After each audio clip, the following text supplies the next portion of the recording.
Hello guys, today's lesson is about PGO-7 optic dedicated for RPG-7. You get it usually in package like this. It might be made out of canvas or with camo pattern. This is polished version. Remove the optic. Now what's crucial for you is to find out what variant do you have. You might have just PGO-7, that's the very first type of optic for RPG-7. You can make those work. But the reticle is made for the old type of rockets that are not in production for a long time at this point. What you really want is PGO-7V2 or the latest and greatest PGO-7V3 as we have here. There are some differences in reticles and with features on the reticles themselves. So here we have PGO-7V3. Here we have a mount for the side rail. That's to attach the optic onto the RPG-7 itself. If you can't really fit the optic on, you just remove this ledge completely on side, this one with the dimple. Then there is a screw underneath. The screw have threading on the left side opposite from any other common screw. It's the same case like for example on muzzle device for AKM. And you just tighten the screw a little bit, try it on. If then you can't close this pedal, you make it a little bit loose, play with it back and forth until you have nice fit. You can put it on normally without too much resistance, then just flip the level and after it goes nowhere. Other external features of this optic. Here is your forehead rest. Here is a battery compartment. It might be for Soviet type of battery or it might be this westernized version that fits CR123 batteries. You just unscrew the compartment, put the battery in, screw back. What this gives you is illumination of the reticle in darker time of a day or in a dusk for example, also in the night, but there is not enough transmission of light for you to really aim it well at night. For that we have specialized night vision optic for RPG-7. You turn it on just by this lever, so this is off, up, this is on, and now you should have your reticle illuminated. Then we have rubberized eyepiece, that's self-explanatory, and of course the front lens cover. Don't forget to remove that one before you shoot. The only modification on the PGO-V3 that I would recommend is to remove this forehead rest, because with modern ballistic helmets, those are always in the way. You need to tilt your helmet really much further back, then tilt it back when you're done shooting. So you just lose those two screws, remove it, and then you just use duct tape to secure the eyepiece.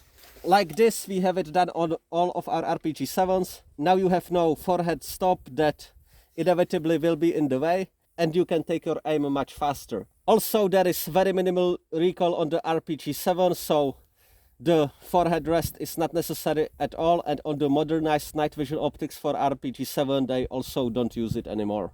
So guys, now extremely nerdy topic. We will be explaining the reticle that you can find in PGO-7V3 optic, the latest version of optic for RPG-7.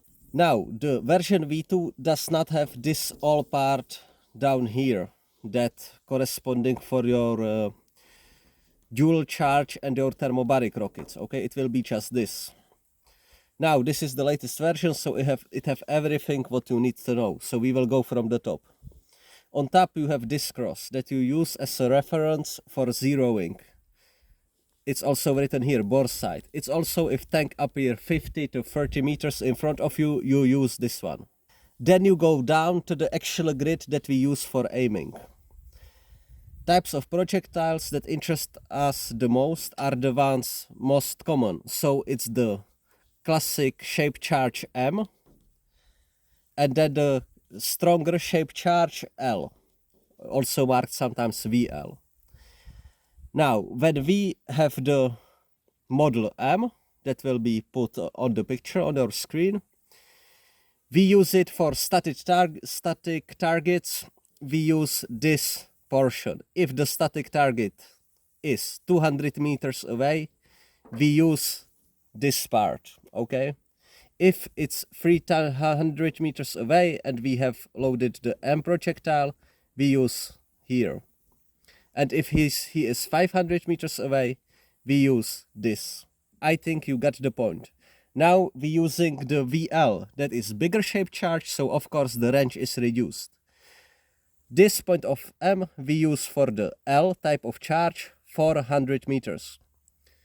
The target is, for example, 200 meters away. We have VL loaded, we use this point. And so on. So, two most important, M projectile reference grid, L projectile reference grid, the middle of the grid, okay? These brackets we use for wind and moving target corrections. Now, we have OG7. Here it's nicely marked with yellow mark. As we know from previous videos, OG7 have only starting motor, it does not have any sustaining motor. So there is nowhere written, so you need to know from your head what reduction you need to make for OG7. So the very middle is for your 100 meter. The very bottom of the grid is for your 190 meter, let's say 200, okay?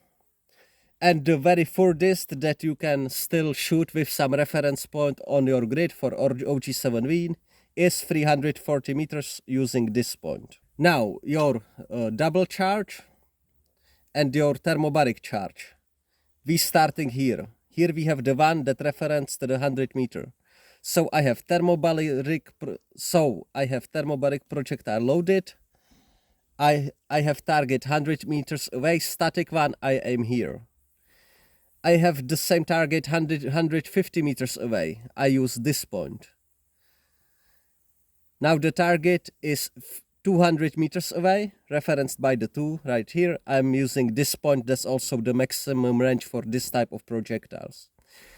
This chart was made by some Reddit user. I confirmed it with every type of projectile on every distance, and it's 100% correct, 100% true. We also have a rangefinder here. The thing is that it was created for height of a tank, including the tracks, like the whole tank. But it was made for one of the post-World War II models, I think, not really pattern, some other type. Anyway, that tank was high 2.8 meters. So if you can fit the entire tank in this bracket, it's 200 meters away. If you can fit the entire tank into this, then it's 1 kilometer away. You can use this like when you know the height of some common things in your surrounding. Like for example, window frame, let's say window frame in your location would have normally 1.4 meters tall. Then you can fit the window frame in this 200 meter bracket and you know then it's 100 meter away. I think that you got my point. So guys, the wind corrections on RPG-7 we do in the following way. Let's say we getting wind blowing from this side, from our right side, okay? That means that we will be using the right side of the grid for the wind correction, because it's exactly opposite like on firearms, okay? Because it's rocket, it have the fins and it's still pushed with the motor. So the rocket start basically drifting toward the target. So I'm getting strong wind from the right side in this direction. That means that I am pushing to the right grid, okay? So let's say I'm shooting M type of projectile on target 200 meters away, so I'm using the very upper line, and I'm getting strong wind from the right side. That will mean that my point of aim will be somewhere here. I lay this portion of the reticle onto the target, fire the weapon, the rocket goes off. Then the wind that's going to the right is pressing much more on the fins of the rocket, on the rear side of the rocket. The rocket is turning like so, while the motor still pushes. And it will drift the rocket into the target. Now for target, let's say tank that is moving in 90 degrees to us, yeah? So basically like this on the horizon. If the tank is more than 150 meters away, so let's say we shooting the M type of projectile, the tank is 350 meters away, we will be aiming somewhere here, basically the half of the reticle, okay? So the tank going from left to the right, 350 meters away, I will be holding it here on the tank, pushing the trigger, and they will meet with the projectile. Now, if the tank going less than 150 meters away, and he also go in 90 degrees to us from left to right, then I will be aiming, it's less than 150 meters away, I will be aiming with the middle on the very front edge of the tank, not of the barrel, but of the tank body or APC's body, okay? So he's driving in 90 degrees from me, he's 100 meters away, let's say. I have, for example, the Luch projectile. I will be aiming with this point on the very front of the hull of the tank. So guys, as you can hear, this is getting a little bit complicated, but play it through a few times and you will get the point